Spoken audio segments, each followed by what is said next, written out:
Imagine walking into a crowded J.D. Weatherspoon pub on a really busy evening. Yeah, super loud, packed with people. Exactly. You navigate past the families having dinner, you weave through groups of friends laughing over the loud music, and you step right up to the bar.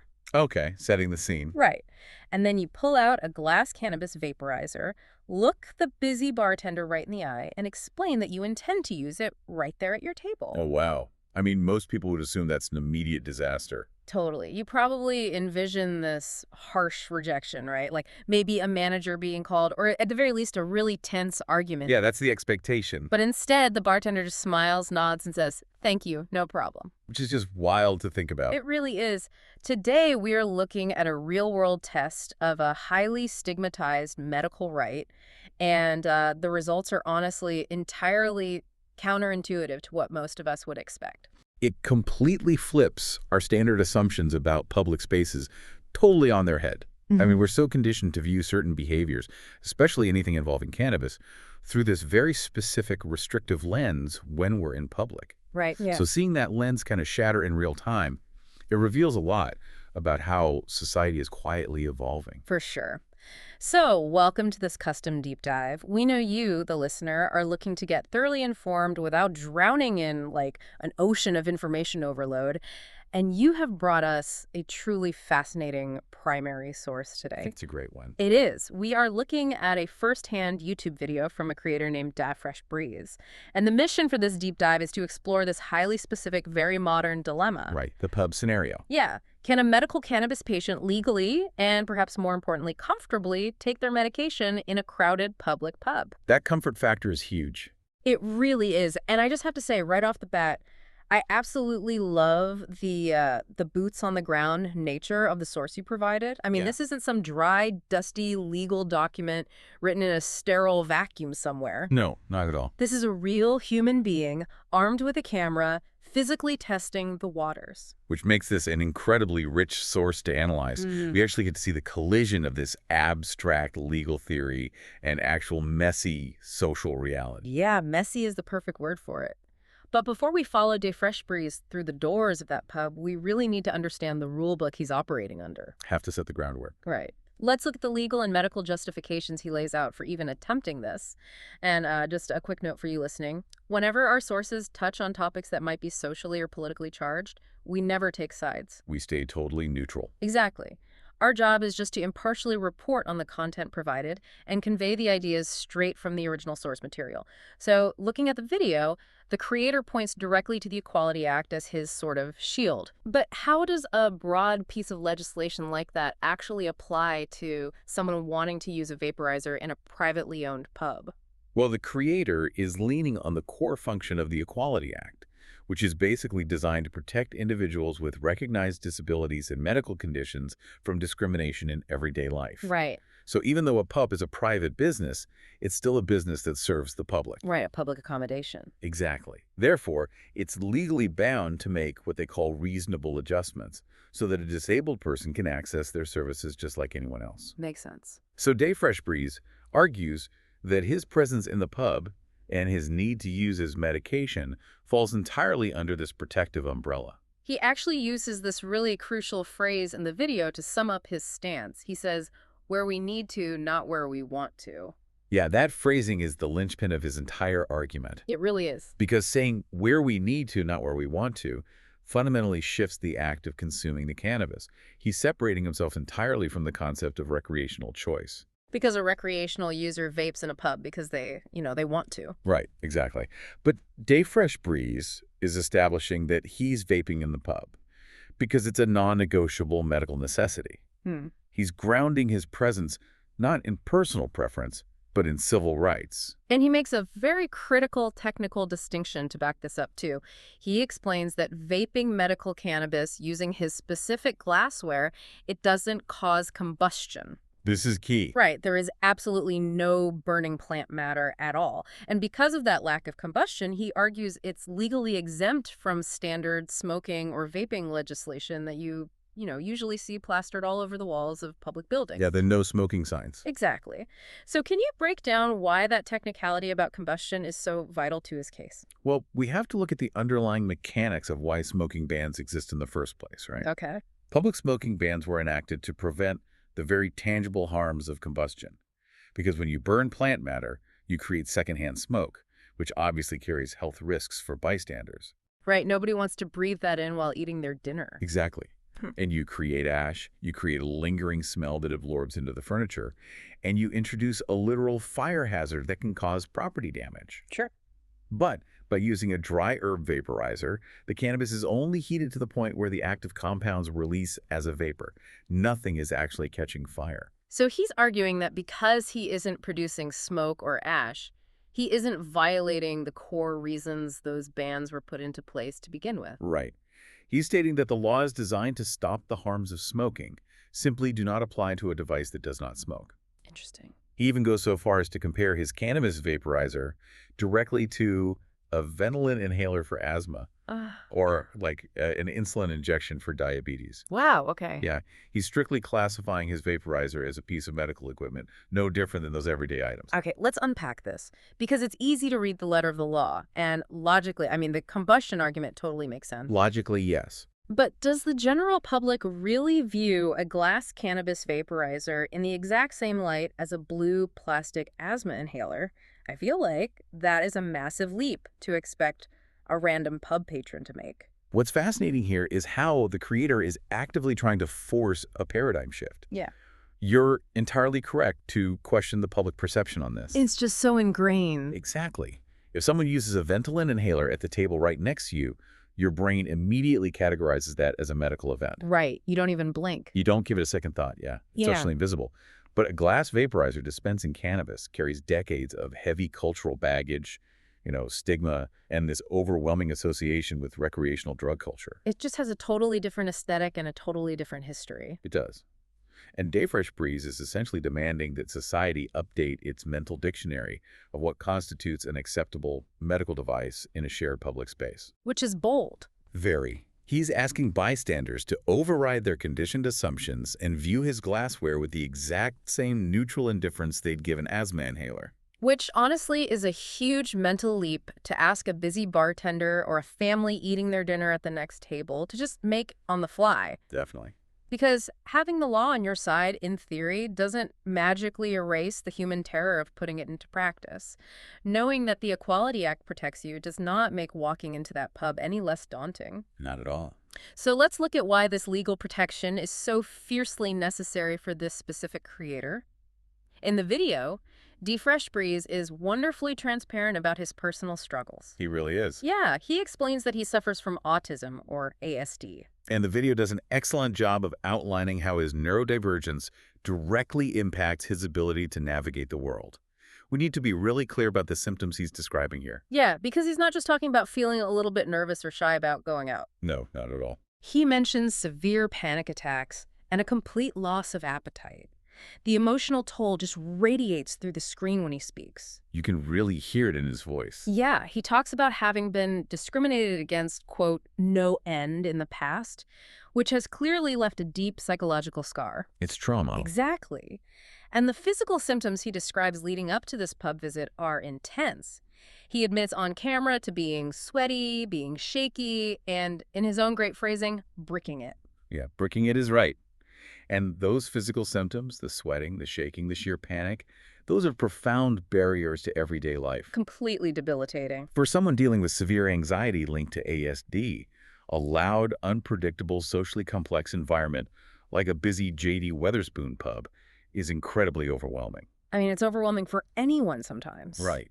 But for him, the sensory input alone can trigger those severe panic attacks he mentions. And the loss of appetite he experiences is a direct physiological result of that extreme stress. Because your body is in fight or flight. Exactly. When you're in a state of panic, sitting down to enjoy a plate of food is entirely impossible. So with all of this physical distress, what is his ultimate goal? It's really heartbreakingly simple. He just wants to, quote, Do what normal people do. Yeah. He's tired of staying hidden at home out of fear.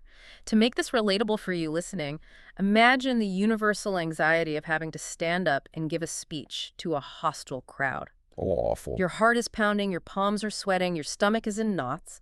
Now imagine feeling that exact same level of terror just trying to sit down and order some eggs at your local pub. That's a great comparison. That is the baseline reality for this creator before he even introduces the medication into the equation. And that analogy perfectly illustrates the gap between his clinical diagnosis and his social reality. The medical cannabis in this scenario is not a luxury. No, not at all. It is the tool that allows him to bridge that gap. The medication mitigates the panic attack, it calms the shaping, and it stimulates his appetite so he can actually eat a meal in public. So he can just function. Exactly. It's the facilitator of his basic human desire to participate in society rather than hide from it. Okay, so we have the legal framework, the Equality Act, and the combustion technicality. And we have this intense peak of personal anxiety, this desperate need just to eat a meal like a normal person. The stakes are high. Very high. Which brings us to the actual real-world test, the climax of the video, the moment of truth where Dayfresh Breeze actually confronts the pub staff. Right. And he's incredibly strategic about this. He doesn't just, sit in a dark corner, pull out his vaporizer, and hope nobody notices. That would probably backfire. Oh, definitely. Instead, he approaches the staff proactively to be completely transparent about his intentions. And transparency is a highly effective de-escalation tactic. By initiating the conversation, he takes control of the narrative. Right. He introduces himself, his condition, and his medication on his own terms. If he had hidden in a corner and a staff member caught him, the interaction would begin from a place of suspicion and defensiveness. Like he was doing something wrong. Exactly.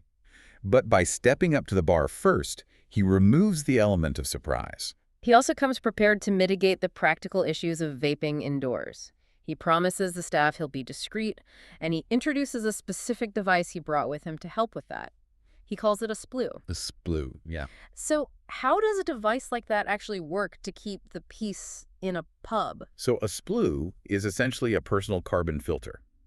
When a patient inhales the vapor from their device, they don't exhale it into the open air. Okay. Instead, they exhale directly into this handheld filter. The carbon inside the sploo traps the particulates and the odor. Oh, nice. Yeah, the result is that absolutely no visible vapor and virtually no smell is emitted into the surrounding environment. So he explains the lack of combustion, he explains his medical need, and he shows them the sploo to prove there won't be any smell or smoke. He covers all his bases. He really does. But he is clearly braced for rejection or a drawn-out argument. I mean, he's been sweating and shaking over this. Bricking it. Bricking it. And the staff's reaction completely defies his anxious expectations. Yeah. The staff member just looks at him, takes in the information, and says, "Thank you, no problem." It's amazing. Dayfresh Breeze goes back to his table in absolute disbelief. He describes the J.D. Wetherspoon staff as respectful, understanding, and crucially, he says they were actively reassuring regarding his high level of anxiety. They really handled it well. They did. He actually gets clearance to have his glassware out on the table. And here's where it gets really interesting.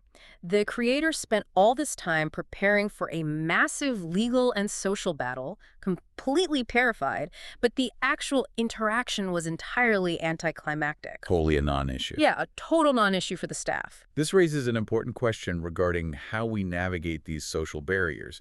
Because why was the bartender so quick to agree? Right, why didn't he fight him on it? Well, the anticlimactic nature of the interaction wasn't a fluke. It was a direct result of the creator's extreme preparedness. He did his homework. He did. Dayfresh Breeze did not just rely on the abstract, theoretical protection of the Equality Act. He brought practical, undeniable solutions. He removed all the friction. Precisely.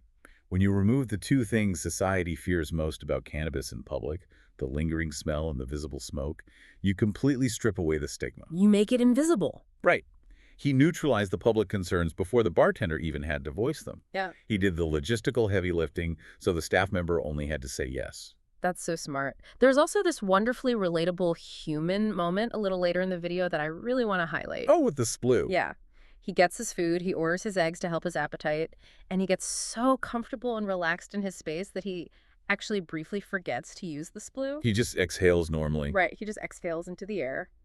But he catches himself almost immediately. He realizes there are families eating nearby, quickly corrects his mistake, and gets right back to using the carbon filter. And that brief slip-up is actually a really profound moment in the video. How Well, the fact that he could reach a state of relaxation where he briefly forgot his hypervigilance proves that the medication was successfully mitigating his severe anxiety. Oh, wow. Yeah, that's a great point. The pub transitioned from a terrifying threat to a genuinely comfortable space for him. It also shows that he isn't just demanding rights in a vacuum, he's actively participating in a social contract. Absolutely. He knows the law protects him, but he also recognizes the reality of the families around him who might not understand what he's doing. He's managing his medical need while actively respecting the shared space. Yeah, he corrects his behavior not out of fear of getting kicked out, but out of courtesy. Exactly. And the release he feels after successfully eating his meal is just palpable. You can physically see the weight lift off his shoulders. It's a huge victory for him. It is. He actually gets overwhelmed with emotion. He pulls out his camera right there at the table and records a message for what he calls a medicated Discord, which is like an online community of other medical cannabis patients who share his struggles. His support network. Yeah. And his message to them is essentially a massive call to action. Do not let your anxiety hold you back. He's leveraging his individual success to dismantle the collective fear of his community. Right. Because when you face constant societal discrimination, as he noted he had in the past, isolation just becomes a necessary survival mechanism. You stay home because it's safe. It's the only way to protect yourself. Exactly. So his video serves to actively break that cycle of fear for others watching. His core advice to his viewers is simple but powerful. He tells them, stay calm, explain your situation, and raise awareness. Good advice. And his ultimate revelation from this whole experience is that there are people out there in the real world, like that pub bartender, who already understand. They're already on board. Yeah. They already know about medical cannabis patients, they know the law, and they don't care. The video ends on this triumphant, joyous note where he smiles and says, keep it 420, peace. It's a great ending. It really is. But I have to play devil's advocate for a second here. Okay, let's hear it. While this is a massive emotional win for Fresh Breeze, is he experiencing a bit of survivorship bias? I mean, just because one specific Weatherspoons bartender on one specific night was cool about the Equality Act, does that mean the whole country is suddenly educated and accommodating? Well, if we connect this to the bigger picture, you are entirely correct that one positive interaction does not equal universal systemic acceptance. Right. It is highly likely that if he attempted this exact same routine in 10 different pubs across the country, he'd receive 10 very different reactions. Probably some not-so-great ones. Exactly. Some staff members might be hostile, some managers might completely refuse to listen to his explanation about combustion, and he might still face rejection. So the stigma is still very real. It is, absolutely. However, the value of his video isn't improving that discrimination is miraculously over. The value is that it serves as a powerful proof of concept. For a community trapped in self-imposed isolation out of fear of certain rejection, seeing just one successful, respectful interaction proves that positive outcomes are actually possible. It changes the baseline assumption from, I will definitely be rejected and humiliated, to, I might actually be accommodated if I approach this correctly. And for someone dealing with severe anxiety, that shift in possibility is everything. It's literally the difference between staying locked in your house and trying to go out for dinner. It opens the door. It does. So what does this all mean for you, our listener, who brought us this deep dive? Let's quickly retrace the journey we just took through this source material. Let's summarize it. We started in the dense technicalities of the Equality Act, examining the shift from recreational preference to strict medical necessity, and how the absence of combustion legally separates a vaporizer from a cigarette. Right, the legal foundation. Then we felt the visceral, sweaty-palmed anxiety of a creator battling his own neurodivergence and past trauma just to enter a mundane pub. The personal stakes. Yeah, we witnessed the highly strategic use of proactive transparency and a personal carbon filter to navigate a highly stigmatized interaction with a bartender. The sploo. The sploo. And finally, we saw the profound emotional relief of simple human acceptance in a shared public space. It truly is a masterclass in self-advocacy. The creator navigated a really complex intersection of medical need, legal rights, and lingering social stigma, and came out the other side with exactly what he wanted, a quiet meal in a normal pub. Yeah, he did what normal people do. As an impartial deep dive into this material, our goal was to thoroughly explore how this specific creator practically tested his medical rights in a public arena. And we did just that. But, as we promised, we want to leave you with a final, lingering thought to mull over or explore on your own. Something that builds on the video but wasn't explicitly answered by Dayfresh Breeze. The big question. Exactly. We saw that his successful interaction with the pub staff relied heavily on him being hyper-discreet. Right, modifying his behavior. Yeah, he had to literally filter his breath through a splue to completely hide the vapor and the smell so that the bystanders wouldn't be bothered or even notice he was taking medication at all. Had to be invisible. So the question is, if public acceptance of a medical treatment relies entirely on the patient's ability to render it completely invisible, are we as a society truly accepting their medical need? Or are we merely tolerating their existence so long as they don't disrupt the aesthetic of the space? Ultimately, who owns the comfort of a shared public space? That is a vital question for anyone who believes in true, uncompromised accessibility. It really is. Thank you so much for bringing such a unique, eye-opening source to the table. We'll catch you on the next deep dive.